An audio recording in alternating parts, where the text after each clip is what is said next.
Welcome to Public Affairs Roundtable, a discussion of current events in the nation and around the world and how they affect the people of Indiana. Here's your moderator, Larry Lough. Indiana and AIDS. Is there undue concern, or are there legitimate concerns about this disease? Acquired immune deficiency syndrome. What do we know about it? Now that it's out of the closet, how far will it spread? Today on Public Affairs Roundtable, we'll discuss these points.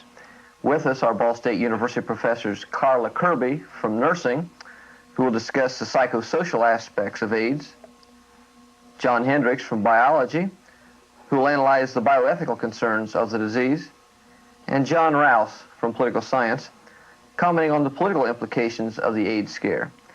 John Hendricks, give me a man-on-the-street definition of what AIDS is. Well, AIDS is a viral disease, first of all, and a very particular kind of virus. A virus that gets into the cell and gets into the genetic constitution of the cell, okay, and incorporates itself there. So it means once you're infected with that virus, you keep that virus for the rest of your life, to the best that we know of, okay? It infects brain cells, and then you have a live replicating part of the virus, which keeps on doing that in blood cell tissue. Then what's the effect on the body? All right, the effect on the body is heavily because the particular cells that this virus attacks are called T cells. And the T cells are part of our immune response system. That's how we as individuals fight off any infection, be it a cold, be it a bacterial infection, be it a fungal infection. Okay, or for that matter, any kind of a foreign protein that enters our body. That's how we fight it off. That's why we get allergies, for instance. Okay. So it's our defense system.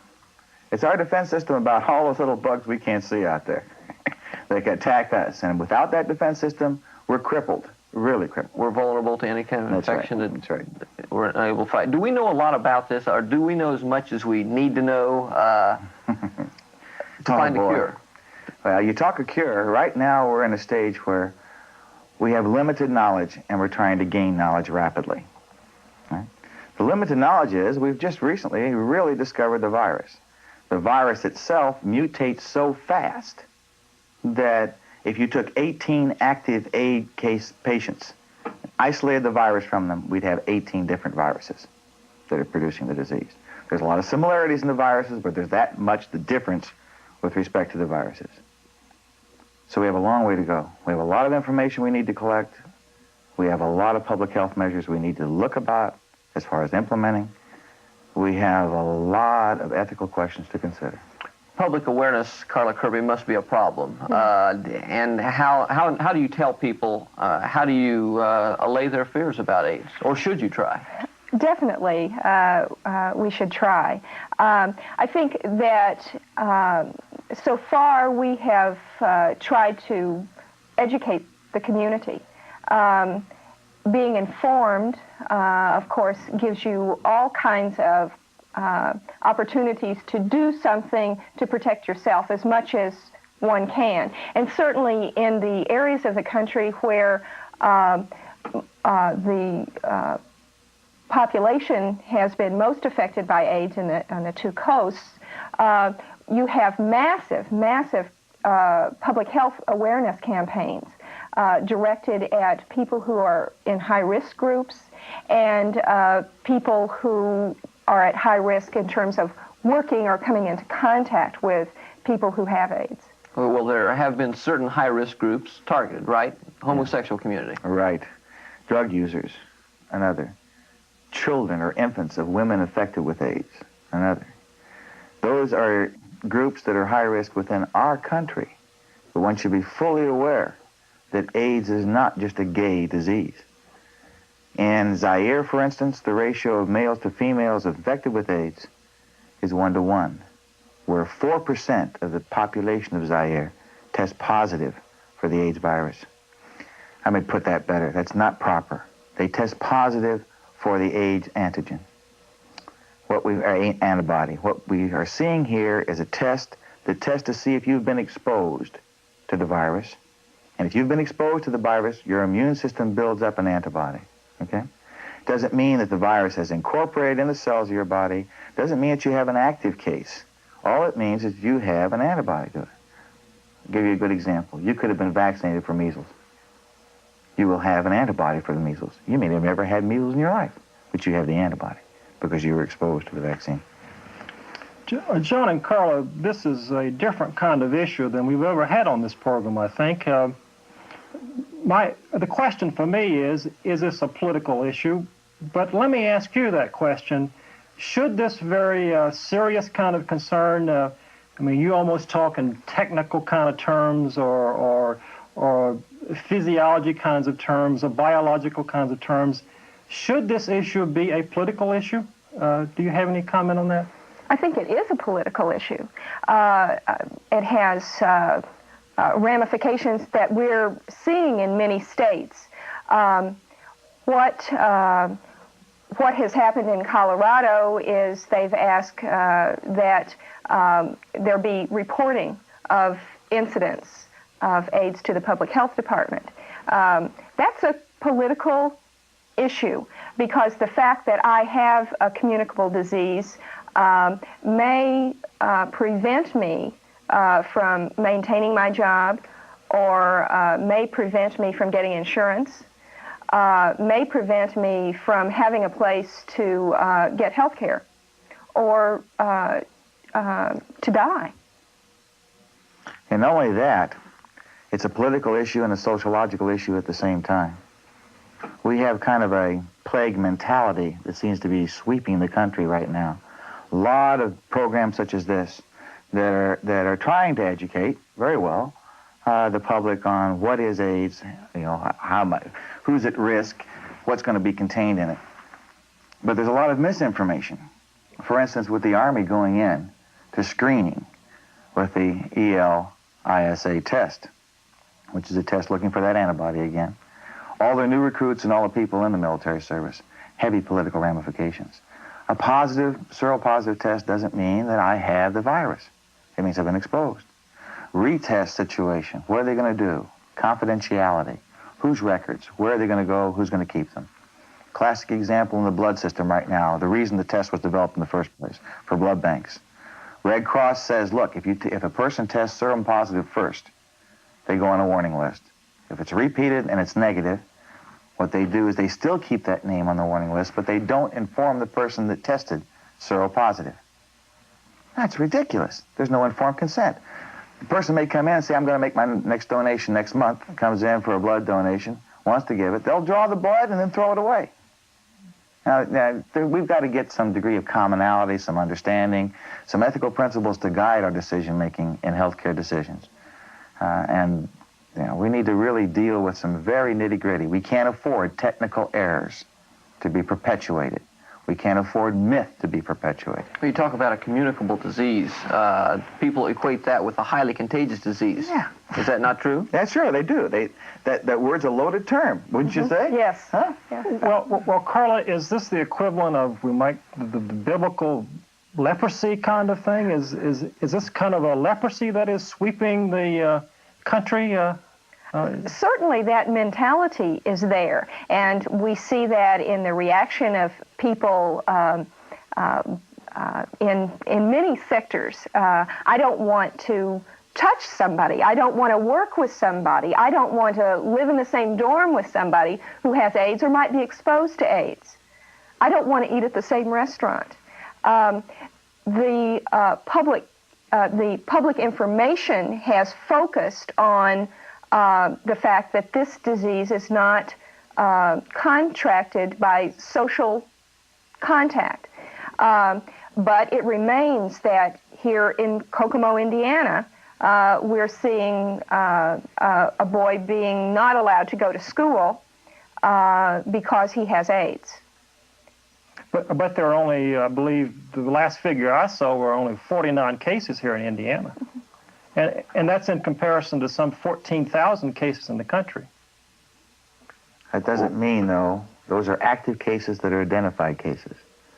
If CDC, Communicable Disease Control Center in Atlanta, Georgia, that's doing a lot of the research on AIDS, data are accurate, we probably have something like 1 to 1.5 to maybe 2 million infected people in the United States, with 12,000 showing active cases. With the doubling of those 12,000 next year, 24,000. and a doubling every year in both the heterosexual and homosexual population. So we've got a lot to deal with on that.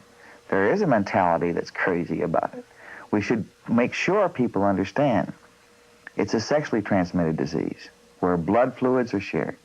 Okay, it can be spread by contaminated needles. There's a possibility that it can be spread by semen as a fluid itself. There's a possibility that it can be spread by saliva. There's a slim possibility it can be spread by tears. But we've got to get that down. We have to have more knowledge base before we start to panic, you know, and before we can even make some very good decisions. There's some simple decisions that Carla can tell us about very readily that they've done on the East and West Coast with the gay community. It hasn't been too effective, however, although it has stopped a lot of other things. The doubling rate still seems to be there, which means that since we've got a latent period from the time our virus exposed and virus incorporated, it may be 2, it may be 5 years before a person comes down with AIDS. So that means out there from the time we have an active population that we can see and diagnose, that we have an inactive population that's waiting to bloom in the sidelines. And that inactive population may be capable of transmitting the virus during the time they don't know that they have it. Well, isn't that the big fear here, though, John, that in fact the fear of the unknown, of what we don't know yet, that maybe it's transmitted through tears or through saliva? Yeah, you better believe. Well, then do not people have some foundation for being afraid of this disease? Some foundation up to a point, and then they have some civility up beyond that point. You know, the mark of a civilized society is how it takes care of its aged and its infirmed, and its poor and the people that can't defend for themselves. I think instead of trotting them out and saying that we follow the same biblical thing of isolating them and putting them on an island, when we really know that leprosy is not that contagious. Let me bring you back, however, to the emphasis upon the homosexual community. You say it's not a gay origin. In other words, it's beyond that community. Well, why, according to the figures that I saw, 73%, 78% of those persons who have this disease have some sort of association with homosexuality? In this country. Yeah. You should have qualified that. Yeah, I think that the entry of this particular disease in this country was through that community.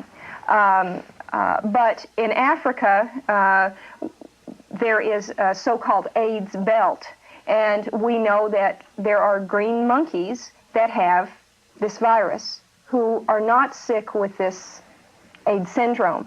There's the belief that that virus was transmitted to man. It is endemic in that population, which means it's prevalent. There's a 50-50, as John has said, incidence in both men and women are infected. What perhaps has happened, or the idea here, is that there was a movement of some Haitian people from Africa to Haiti. Haiti is a popular homosexual vacation spot. There's some people that believe that that is how the disease, in particular in this country, was spread. We also need to look at this IV drug abuse issue. We know that this disease is transmitted through blood products, and we have not been, well, we don't have accurate data on the number of people who are homosexual and IV drug abusers who are in both of those population groups. So to say that this drug is or this disease is a gay disease is really a misnomer. Although in this country, that population group is where the highest incidence is. I've heard it said by some fundamental ministers on TV and some other people in press that it's a plague upon them for their behavior. You know, that mentality, I think, is erroneous. We haven't really had a demonic theory of disease for a long time in the world. i.e. that disease is caused by wrongdoing or by demons. And I think that we really have to say that judge not, lest ye be judged, and just put the shoe back on the other foot with that kind of mentality. We've got reasons to be concerned. There's no doubt about it. When we live in a society that says, well, at high school, we don't really touch too much sexuality, when it's blooming all over the place. Yes. Yeah, you know, I saw Billy Graham on television saying essentially that AIDS was a retribution against America. I have chances to read the literature of the moral majority, and a couple of years ago they said that this was a retribution against homosexuals. I've always asked the questions, why, if that's the case, why does God not send the negative aspects of His will into the godless Russia, for heaven's sake? I mean, after all, they don't, the folks here are Christian. Why attack a Christian country? But I think in terms of looking at the politics, it very much is a political issue, because if you look at fact, trying to separate fact from fiction, it's a matter of opinion. And it's that there seem to be so many opinions on this particular concern. And another issue, I think, in terms of politics, the politics of fear versus the politics of political compromise. Mm-hmm. In our country, it's been a focus upon compromise. Now it's the politics of fear. Another focus in terms of politics, the politics of absolutes versus the politics of nuances. Our society is one of nuance. This is a politics of absolutes, politics of separation, us versus them, and as you mentioned, the issue of civil liberties. And finally, something I can go into in a few minutes maybe, the impact upon political institutions. Right now, in terms of politics, how we're handling this is not a centralized issue. It hasn't gotten to the country as a total yet, so to speak. It's being dealt with by states, but you're suggesting perhaps that very soon, and as you say, the Center for Disease Control is already involved in this very heavily in Atlanta. That's a federal institution. That's right. You'll find our institutions are also going to be very much impacted by this. National Institutes of Health all over the place are working on this. We've got some models, though, that failed miserably that we can look to. The model of the black screening programs that took place in the 60s for sickle cell anemia, something we can't cure, but we can identify, okay, showed us very well that confidentiality was broken, i.e. heterozygotes, people who carried the gene for sickle cell but didn't have sickle cell disease. Like you and I carry 6 or 7, 10 deleterious diseases, but we don't have them. We're kicked off the football squads, professional football. We're not allowed to go into the Air Force Academy until just 2 years ago. Mentality is so stupid that a whole state passed a law that said you had to be vaccinated against sickle cell anemia before you go to school, or you can't be vaccinated against a genetic disease. But it's that kind of mentality that swept through. So we've got, and it was so poorly done, we can look back and historically analyze that screening program and say, now what is going to happen with the ELSA screening programs that we've got right now?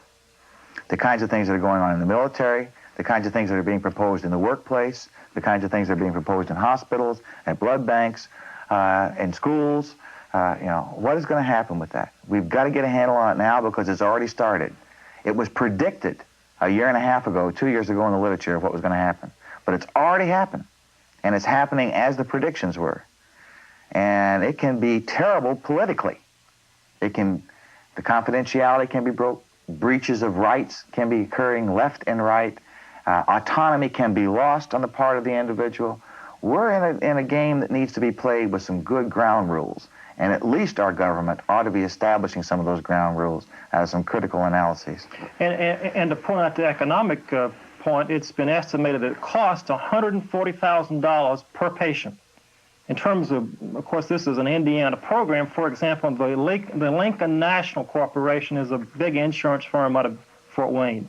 In the first 8 months of this year, they paid out $1.5 million for AIDS kind of insurance policies.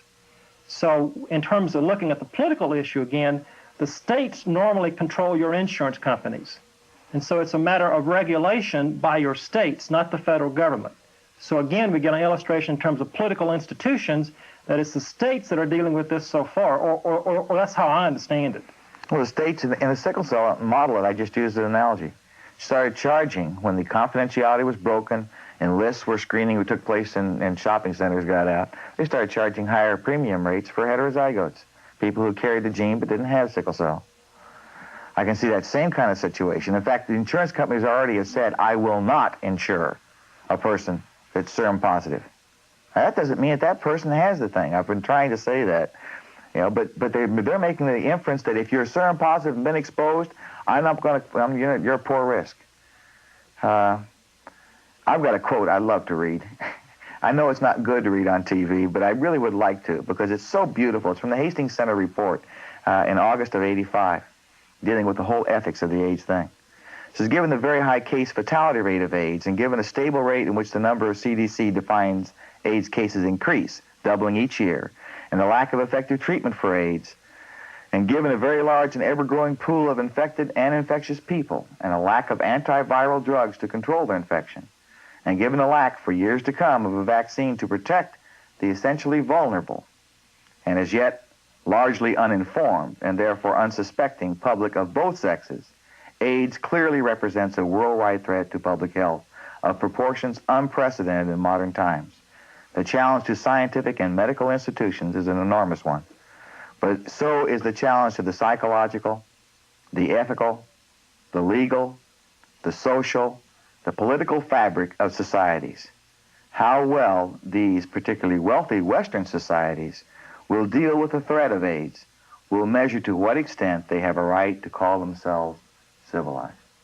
I think that's the kind of a question we've all been dealing with. Well, it's the informed society that you agree then that will avoid the us versus them mentality that John talked about. Yeah. But whose job is that? Is it government's job to make people understand this? Is it an individual responsibility to be aware of it? Public health community, would you say, Carla, to begin with? I think definitely that government, through public health, has an obligation to dispel myths, to communicate what is known, what the public needs to do. There needs to be some there is where the direction needs to be coming from. I think it's a start, but then our educational institutions have to pick the ball up. You know, you mentioned some of the ethical concerns. Of course, our society is a secular society, and it's a focus upon the here and the now, and we don't like to think of the fact that we're all terminal.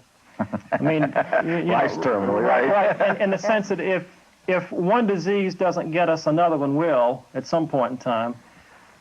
Do you think maybe this would have the ethical focus in terms of getting us to think more about values or about ethics? It's a pretty heavy question. Yeah, that's a very heavy question. But you know, in times of real stress and adversarial conditions, sometimes humankind shows their real stars. And maybe something very good can happen, good in quotes, can happen out of the horrendous epidemic we're in. I hope so. I hope that society would learn to not take such blind faith in scientific data because it only approximates truth. I would hope society would learn to care for their fellow human beings, those that are in trouble, because we're all eventually, as you say, going to be in trouble. Life is a troublesome thing. I'd hope that some principles would be established that would make us a more civilized world, not just a society. And I would hope that people realize that, hey, we do live in a globe. If you heard what we said today, we said that probably a monkey virus was the start of the AIDS virus, someplace away from the United States. And yet now the United States, Africa, and Europe are all infected. And before long, the world.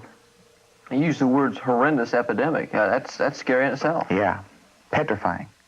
And it's horrendous epidemic because when you think of something doubling every year, and you think of a latent population, it's horrendous. That's terrifying.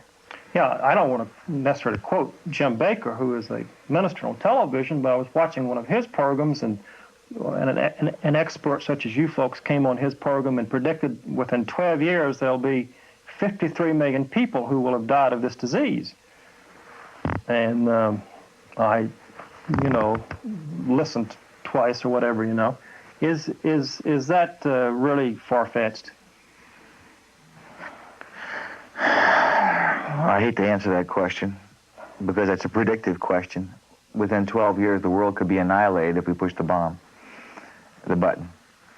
Given the data we have right now about the infectious rate, and given the data that we infer is latent infection in population, it may not be an erroneous figure. Has our reaction, the reaction in the United States, been any different from the reaction elsewhere in the world, or is it a predictable human Oh, that's a good question. reaction? Go at it, and I'll take it. Briefly, half a minute or so. Half a minute. If you have a good response there, John, go ahead and go. It has been. I think it's been a reaction that's been different because I don't think we attacked the problem soon enough. It was in a community that is an abhorrent community for a large population of the society, i.e., it's a gay disease, therefore, that they deserve it. If that kind of mentality that causes us to delay our work on the disease, we have a 5-year lag delay, and we could be farther along, a lot farther along, if it hadn't just been ignored.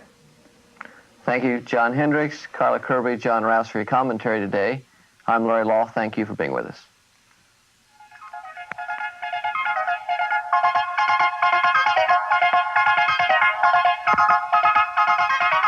If you have comments regarding this program, please address them to John Rouse, Box 149, Muncie, Indiana, 47305. The producer for Public Affairs Roundtable is John Rouse. Associate producers are Cecil Bohannon and Bill Mosier. This program is a production of University Media Services, the Department of Political Science, and radio and television stations on the campus of Ball State University in Muncie, Indiana.